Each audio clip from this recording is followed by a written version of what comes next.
அன்பர்களே, இலங்கையில் 2 சம்பவங்கள் அரங்கேறப் போகின்றது. நாம் கடந்த 5 மாதங்களுக்கு முன்பாகவே முன்னாள் அமைச்சர் மனுஷ நாணயக்கார் அவர்களின் லஞ்ச ஊழல்கள் பற்றி நாம் ஒரு காணொளியை வழங்கியிருந்தோம் அல்லவா? அந்த வகையில் இப்பொழுது அவர் நாட்டில் இல்லை, ஏற்கனவே அவர் தப்பி ஓடிவிட்டார்.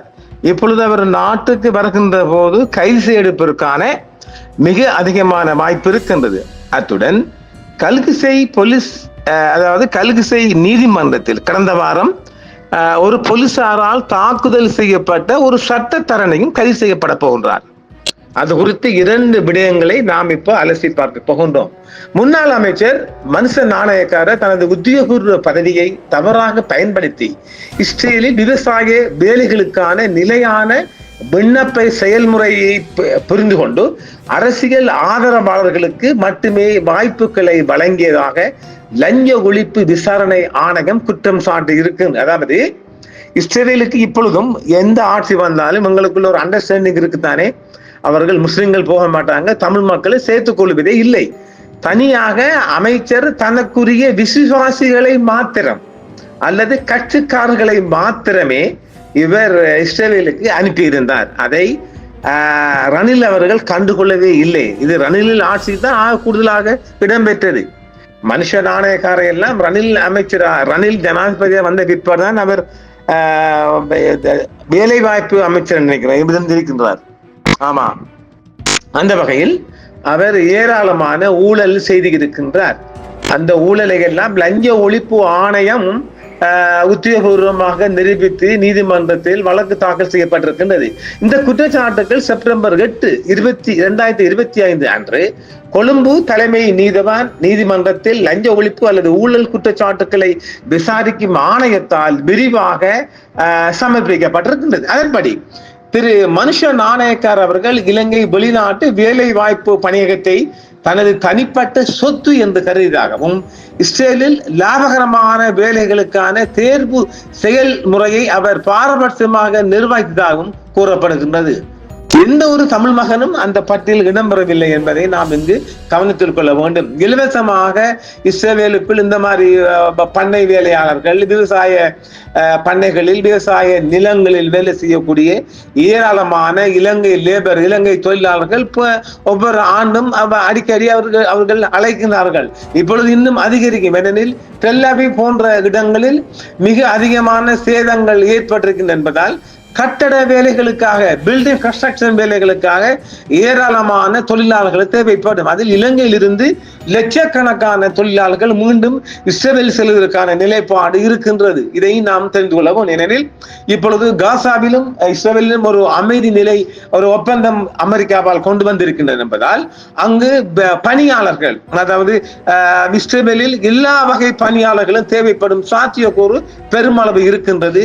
இலங்கையும் இஸ்ரேலும் ஒரு நேச நாடு என்பதாலும் மறைமுகமாக காசாவுக்கு ஆதரவு என்று சொல்லி வந்தாலும் இந்த இலங்கை நாடு இஸ்ரேலுக்கான ஆதரவு என்பதுதான் வெளிப்படையான உண்மை. எனவே அவர்களுக்கான ஒரு இணைவு மிக விரைவில் வருவதற்கான வாய்ப்பு இருக்கின்றது. உதவி சட்ட இயக்குனர் அனுஷா சம்பந்த பெருமை கூறுகையில், இது யாரு? இவர் லஞ்ச ஊழல் ஆணைக்குழுவின் உதவி சட்ட இயக்குனர் பணிப்பாளர் அனுஷா சம்பந்த பெருமை கூறுகையில், இஸ்ரேலின் மக்கள் தொகை மற்றும் குடிவரவு ஆணையத்தால் நிர்வகிக்கப்படும் அதிகாரப்பூர்வ ஆன்லைன் போர்டல் மூலம் விண்ணப்பங்கள் ஆரம்பத்தில் தடுக்கப்பட்டன என்றும் ஸ்ரீலங்கா வெளிநாட்டு வேலைவாய்ப்பு பணியகத்தின் கீழ் கைமுறையாக சேகரிக்கப்பட்ட விண்ணப்பங்கள் சாதகமாக பரிசீலனிக்கப்பட்டன என்றும் அவர் நீதிமன்றம் தெரிவித்திருக்கின்றார். இந்த செயல்முறையின் விளைவாக தகுதி வாய்ந்த விண்ணப்பதாரர்கள் வெளிநாட்டு வேலை வாய்ப்புகளை இழக்க நேரிட்டது என்றும் புகார் தெரிவிக்கப்பட்டிருக்கின்றது. இணையதளம் மூலம் 29,475 விண்ணப்பங்கள் சமர்ப்பிக்கப்பட்ட போதிலும் அவை புறக்கணிக்கப்பட்டன என்றும், மேலும் கைமுறையாக சேகரிக்கப்பட்ட விண்ணப்பங்களின் அடிப்படையில் விண்ணப்பதாரர்கள் அனுப்பப்பட்டன என்றும் சம்பந்த பெருமை தெரிவித்திருக்கின்றார்.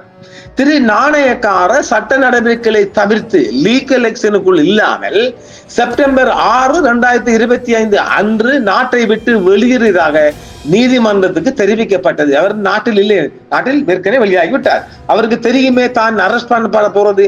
செப்டம்பர் 28 அன்று அவர் நாடு திரும்பி விடுவார் என்று அவரது மனைவி தெரிவித்திருந்தார். இருந்தாலும் அவர் செப்டம்பர் 24 அன்று இலங்கைக்கு வந்து விமான நிலையத்தில் ஒரு அறிவிப்பை பெற்றார். திரு நாணயக்காரவுக்காக ஆஜரான ஜனாதிபதி சட்டத்தரணி ஷாலிய பீரிஸ் அவர்கள் குற்றச்சாட்டுக்களை மறுத்து லஞ்ச ஒழிப்பு ஊழல் ஆணையம் தீங்கிழைக்கும் வகையில் செயல்படுவதாகவும் இறுதி தேர்வு இலங்கை வெளிநாட்டு வேலைவாய்ப்பு பணிகம் அல்ல என்றும் இஸ்ரேலின் மக்கள் தொகை மற்றும் குடிவரவு ஆணையத்தால் செயற்பட்டது என்றும் அவர் நீதிமன்றத்தில் வாதிட்டிருந்தார்.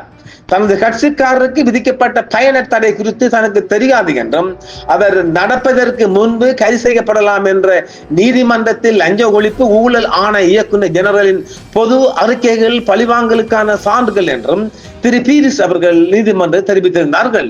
விசாரணைக்கு நாங்கள் இடையூறு விளைவிக்க மாட்டோம் என்றும் இலங்கைக்கு வந்ததும் லஞ்ச ஒழிப்பு ஆணையத்துடன் முழுமையான ஒத்துழைப்பை நாங்கள் வழங்க தயாராக இருக்கின்றோம் என்றும் திரு ஷாலிய பீரிஸ் அவர்கள் நீதிமன்றத்தில் எடுத்துரைத்தார். இதனால் அவருக்கு நாணயக்கார் அவர்களுக்கு அவர்களுக்கு எதிர்பார்க்கப்படும் முன்ஜாமீன் வழங்க நீதிமன்றை கோரினார். இருதரப்பினரின் விவாதங்களை பரிசீலித்த மன்று ஜாமீன் விண்ணப்பம் முடிந்த பிறகு அக்டோபர் 14, 24 அன்று எதிர்பார்க்கும் இந்த வாரம், நாளை திங்கட்கிழமை இல்லையா, இந்த வாரம் அறிவிக்கப்படும் என்று கொழும்பு தலைமை நீதிமன்ற நீதிபதி கௌரவ அசங்க சோதகரம் அவர்கள் தெரிவித்திருக்கின்றார்கள். இது ஒரு சர்ச்சைக்குரிய விடயமாக மாற இருக்கின்றது. இப்பொழுது போலீஸ் துறைக்கும் சட்டத்தரணிகள் குழுவுக்கும் ஒரு முருகல் நிலை கொண்டு ஏற்பட போகின்றதா என்பதை பற்றி பார்ப்போம்.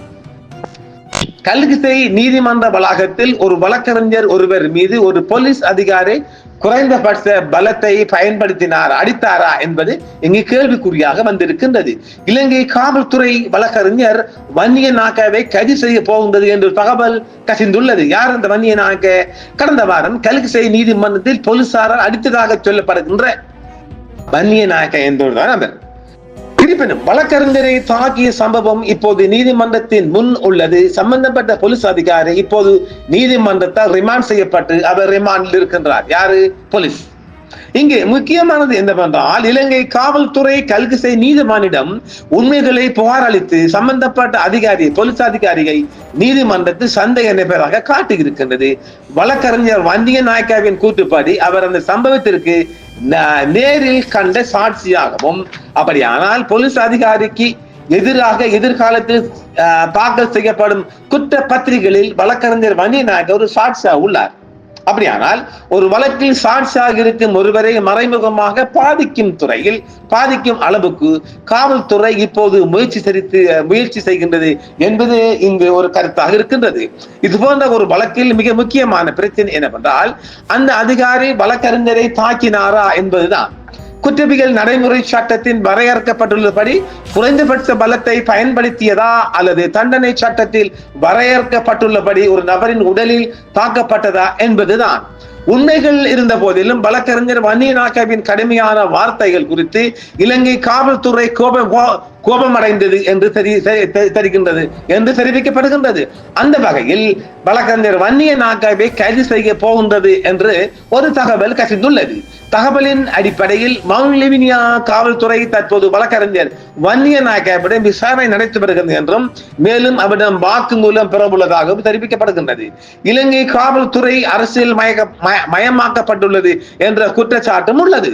சமீபத்தில் முன்னாள் அமைச்சர் விமல் வீரவன்ச இப்போது இலங்கை காவல்துறை இல்லை, ஜேவிபி காவல்துறை மட்டுமே உள்ளது என்று கூறியிருக்கின்றார். அந்த குற்றச்சாட்டுக்கு உண்மையான அடிப்படை இருந்தது. ஏனெனில் ஒரு தனிநபர் காவல்துறைக்கு அளித்த அறிக்கைகளின் அடிப்படையில் ஒரு ஊடக நிகழ்ச்சி நடத்தப்பட்டது. தற்போது சிஐடியின் முதன்மையான பணி அரசாங்க எம்பிக்கள் மற்றும் அமைச்சர்கள் ஊடகங்களில் தங்களுக்கு விளைவிக்கப்பட்ட அவமானங்களின் அடிப்படையில் அளிக்கும் புகார்களை விசாரிப்பதாகும். கிரிமினல் அவதூறு தற்போது தண்டனை சட்டத்தில் இருந்து நீக்கப்பட்டிருந்தாலும் சிஐடி அரசாங்கத்தை திருப்திப்படுத்துவதற்காக பெரும் புகார்களை தொடர்ந்து விசாரித்து வருகிறது என்ற ஒரு குற்றச்சாட்டும் இங்கு முன்வைக்கப்படுகின்றது. IGP அவர்கள் இலங்கை காவல்துறை ஒரு தொழில்முறை காவல்துறையாக மாற்றப்பட வேண்டும் என்றும் ஒரு குற்றச்சாட்டு முன்வைக்கப்படுகின்றது. சமூக ஊடகங்களில் வரும் சமீபத்திய எதிர்ப்புகள் அல்ல, ஆரம்ப தகவல்களை பயன்படுத்தி விசாரணையை தொடங்க வேண்டும் என்றும் இங்கு தெரிவிக்கப்படுகின்றது. வன்னிய நாயக்க காவல்துறை அதிகாரி பயன்படுத்தும் தவறான மொழி குற்றமா இல்லையா என்பதும், அது அதிகாரியின் கடமையில் தலையிட்டதா இல்லையா என்பதையும் அடிப்படையாக கொண்டு தீர்மானிக்கப்பட வேண்டும் என்றும் இங்கு தெரிவிக்கப்படுகின்றது.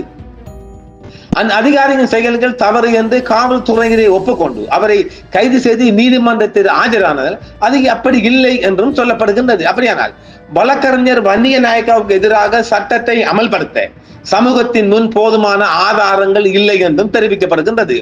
அதன்படி எஞ்சியிருக்கும் ஒரே பிரச்சனை வன்னிய நாயக்கா பயன்படுத்திய தவறான மொழி பற்றிய கேள்வி மட்டுமே. அந்த கேள்வி காவல்துறைக்குள் அல்ல, தொழில் முறை நெறிமுறைக்குள் தீர்க்கப்பட வேண்டும் என்று இங்கு ஒரு பரவலான கருத்து சிங்கள மக்கள் மத்தியில் முன்வைக்கப்படுகின்றது. கொழும்பு மஜிஸ்ட்ரேட் நீதிமன்ற வழக்கறிஞர்கள் சங்கத்தின் தலைவர் வழக்கறிஞர் வன்னி நாயக்க ஒரு காவல்துறை அதிகாரி தனது சக வழக்கறிஞர் தனது கண் முன்னே தாக்குவதை அவர் கவனிக்கிறார். இது போதுமான சாட்சி தானே. எப்போதும் எழுந்து நின்று அநீதிக்கு எதிராக போராடும் பழக்கத்தை கொண்ட வன்னிய நாயக்க தான் நிற்கும் இடத்தை மறந்து விட்டதால் ஆச்சரியமில்லை என்றும் சொல்லலாம்.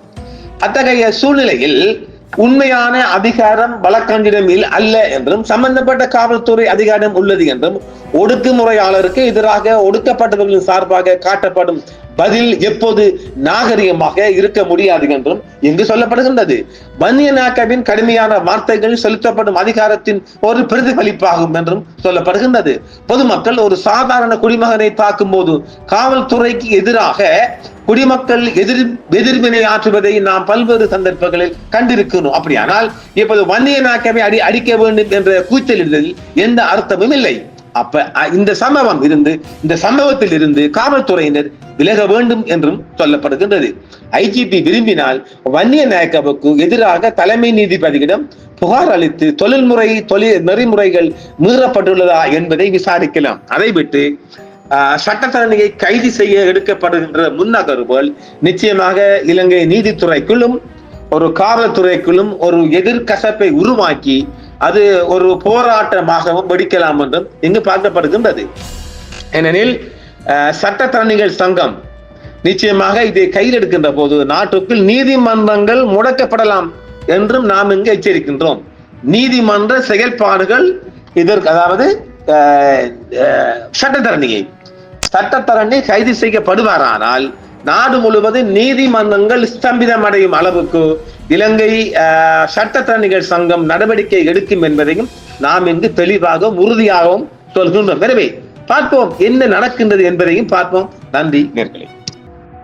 என்றும் உங்களுடன் சன்ரைஸ் இந்தியா டிவி சப்ஸ்கிரைப் பண்ணுங்கள், பெல் பட்டனையும் கிளிக் செய்யுங்கள். உங்கள் ஆதரவை எங்கள் சேவை, ஆதரவு தாருங்கள், அரவணைப்போம். மறக்காம சர்ப்ரைஸ் பண்ணுங்க. தேங்க்யூ.